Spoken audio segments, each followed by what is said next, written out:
In the mid-2000s, there was no show more popular, no show more critically acclaimed, no show that captured the cultural zeitgeist quite like The Sopranos, created by David Chase for HBO. The series basically established HBO's image as a place for prestige viewing, and single-handedly set forth the following golden age of television.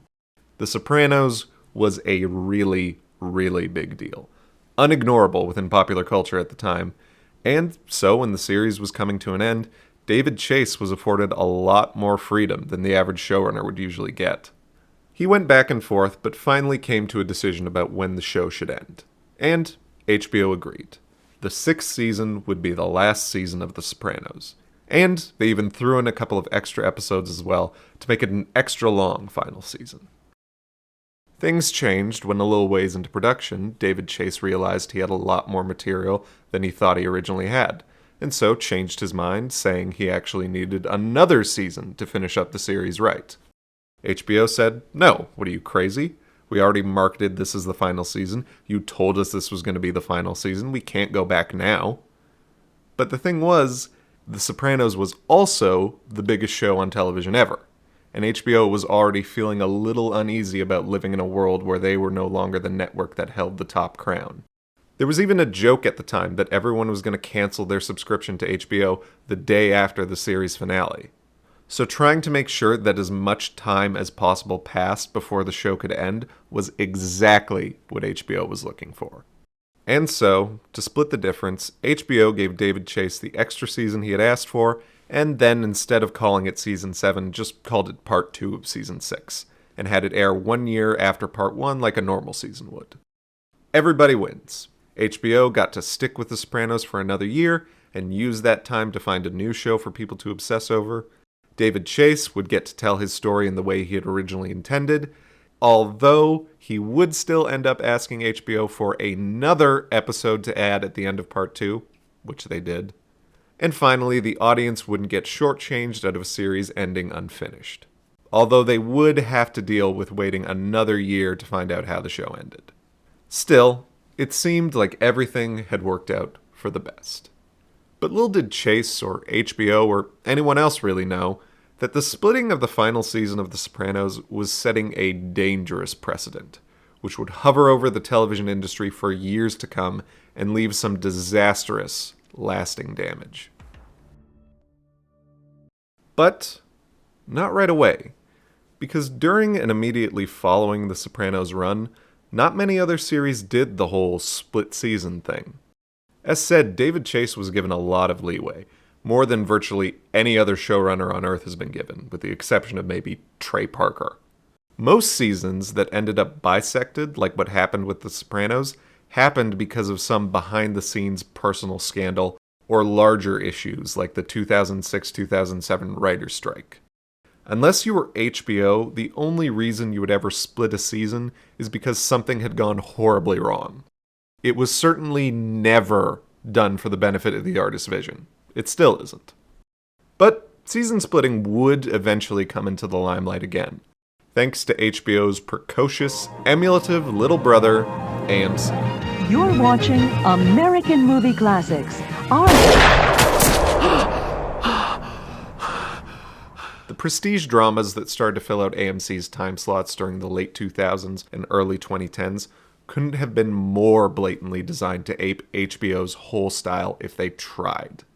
I can't prove it exactly, but I am 100% convinced that it is for this reason and no other that AMC decided to follow suit and split up the final seasons of Mad Men and Breaking Bad.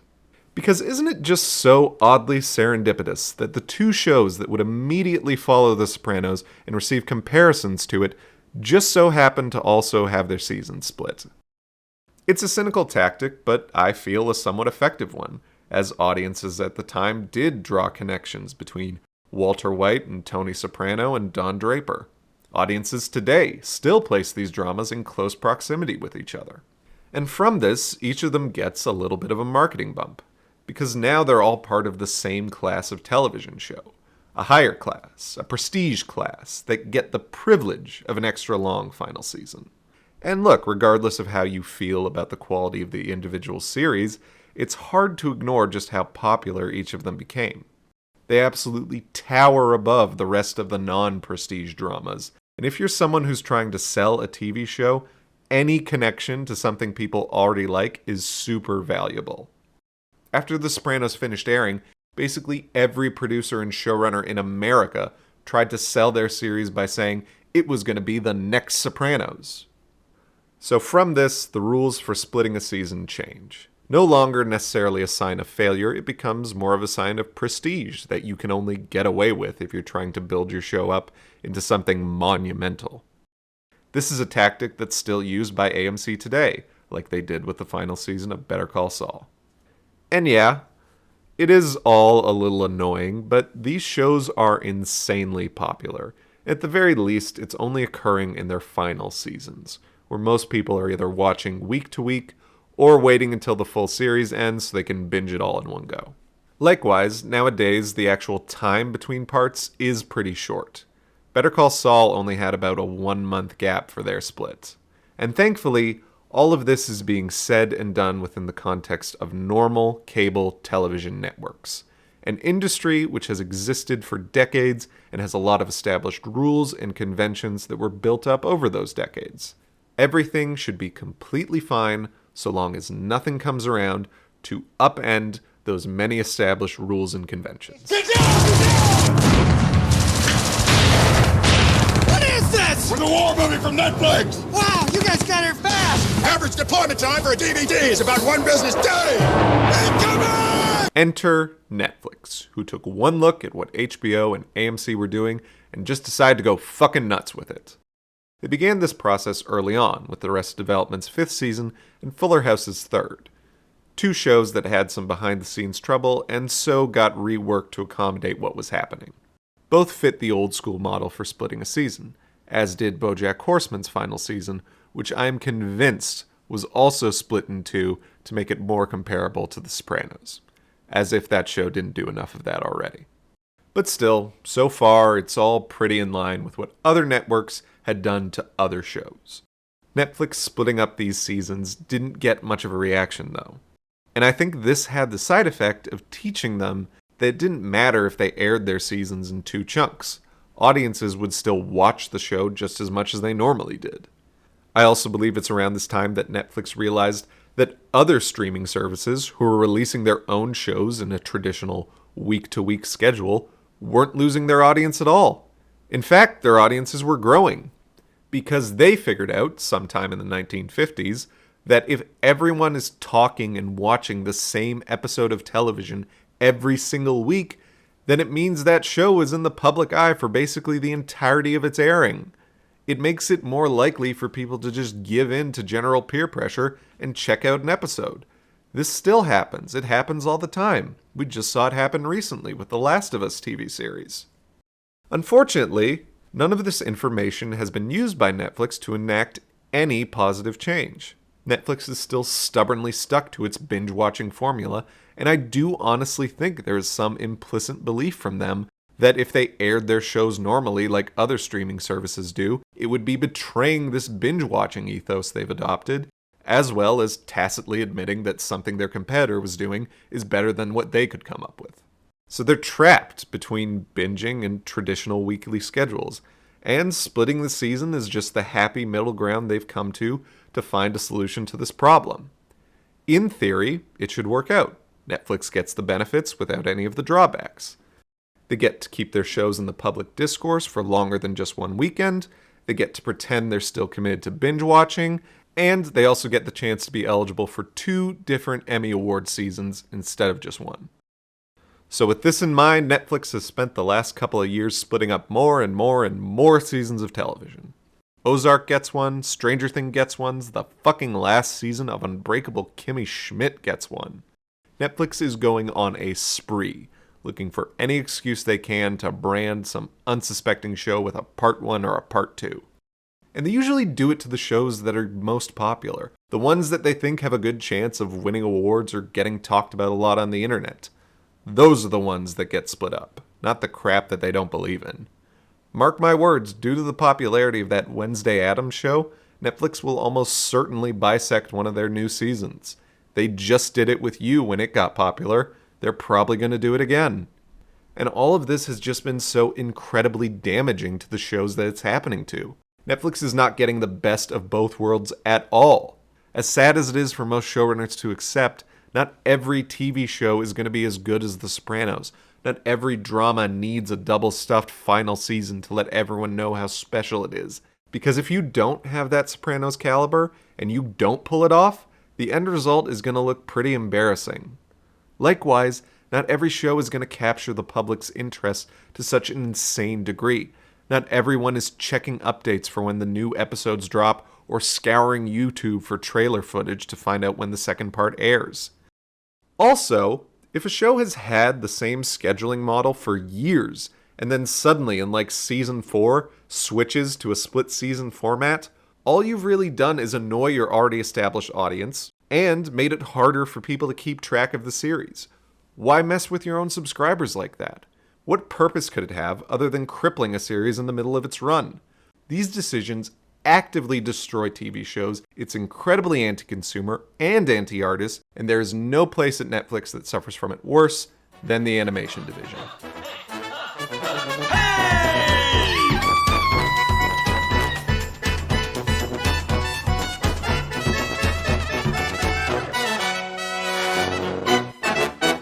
Now, usually when a show gets picked up, the network orders a select number of seasons or episodes and signs a deal with the creators for however many that might be.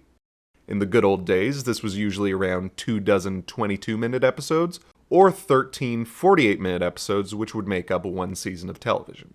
It was made this way to give enough episodes to fill up the start of fall to the end of spring. But streaming went away with seasonal airing schedules, so there really isn't any guideline for what constitutes a season anymore. Which can be freeing, because artists are no longer being limited by these rigid time constraints. But that's not exactly what ended up happening.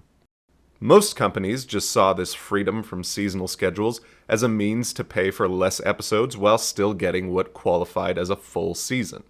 Who cares how many episodes you make? People are just going to watch it all in one day regardless. So, networks started spending less money on episodes, and it is for this reason why the lengths of seasons became so much shorter after the switch to streaming. A lot of tricky business starts getting practiced, and, as usual, animators get the worst of it. Suddenly, a new animated show couldn't be released by Netflix without it being cut into different parts, each part consisting of however many episodes they felt like paying for that day. The Cuphead show, which started in 2022, has had 3 seasons already, even though they all aired in the same year. The Dragon Prince has had either 2 seasons or 4 seasons, depending on what counts, and Disenchantment, a show that has been on the air since 2018, has still only technically had 2 seasons, according to Netflix. And I just really have to wonder, what is it like being a part of these productions, when Netflix has such a loose hand on the wheel? As a writer, how are you supposed to plan out a season like this, with no confirmation about how or when your work is going to be released to the public, with no way to tell what the reaction is going to be, or how much time you're going to have to change anything based on that reaction? When seasons get split up, they usually fall into 3 different categories. A, it's a regular produced season of television that, after the fact, was cut into 2 different pieces. B, it's actually 2 separate seasons that were filmed a year apart, but it's being presented as a part 1, part 2 type deal. And C, the writers were told ahead of time that the season was going to be split, so there's actually some natural stopping point halfway through the story. Thing is, C is the rarest. Almost nobody gets C. Most creators are left in the lurch for their own show. Most of them just have to hope the algorithm works out for them. We are at this state where Netflix is just committing the producer's level fraud in plain sight, and nobody's doing anything to stop them. And it's this that really worries me. This idea that Netflix or any other network doesn't have to be beholden to words anymore or what they mean. A season is just whatever they want it to be. As long as the episodes are all labeled under the same heading, we can do whatever we want.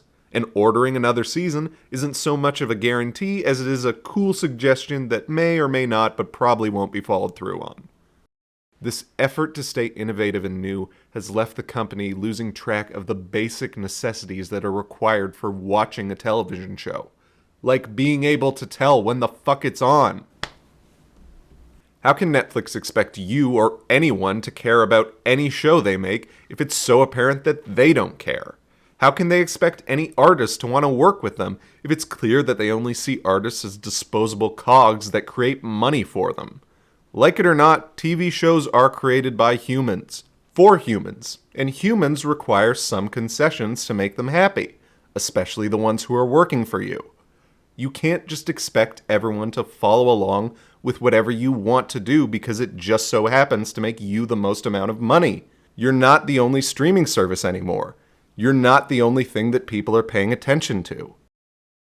From the start, Netflix's brand was always synonymous with convenience. Netflix made it easier to watch movies and TV shows, first by delivering DVDs right to your house, and then by streaming content right into your living room. But the modern-day Netflix has completely lost this original commitment, and it's become the very thing that they were rallying against. An old, out-of-touch company that desperately needs to be shaken awake and brought up to speed with the current climate. Splitting your season is and always has been a terrible idea. It completely shatters the initial impression of new shows. It ruins shows when it occurs midway through their airing, and the final season splitting has always been just some cheap trick to win a few extra trophies. None of this is being done to help the art, or the crew, or the consumers. It is only being done to help the money men. Because when I see a part 1 at the end of some title, the only thing I'm thinking is, oh, it's unfinished. I guess I'll check it out when they finish it. And honestly, by the time part 2 does air, I've already forgotten about it, or the public and critics have reviewed the show enough to let me know that it isn't worth watching anyway. This is a shitty business practice, and it needs to be gotten rid of. And thankfully, I actually have some hope that this will end up happening. While I was reading through the comments of my Inside Job video, it was shocking to see how many people were learning that Inside Job was canceled just from that video. A lot more even said that they hadn't heard that part 2 aired at all. And I'm sorry for those whose bubble I burst, but doesn't this kind of just reveal the inherent flaw in this whole split season thing to begin with? Seriously, how on earth does Netflix expect anyone to keep track of these random schedules? How can any show survive with these weird airings? If you miss it on the Netflix menu when it's advertised to you, or you don't hear it from some other source, then that's about it. You're screwed. It's all on you to figure out when and where their shows air. And because of this, a lot of people just aren't watching their shows. Thankfully, this might actually put the whole thing to bed, though. Because Netflix is just one company, and they seem to be the only ones rallying so hard under this flag, so the practice could end up being abandoned or dying alongside Netflix. More and more people are popping off every time this happens, and as much as Netflix wants to believe that everyone's just going to get over it, I don't really see that happening. The tide has turned. The general view towards Netflix is profoundly negative. And that negativity is being directed right at their shitty business practices. Stuff like upping subscriber prices, draconian password sharing policies, and, yeah, splitting seasons. Hopefully soon, all of these, or maybe just Netflix itself, will end up dying out. Thank you for watching this video. I hope you watch the next one too. Goodbye.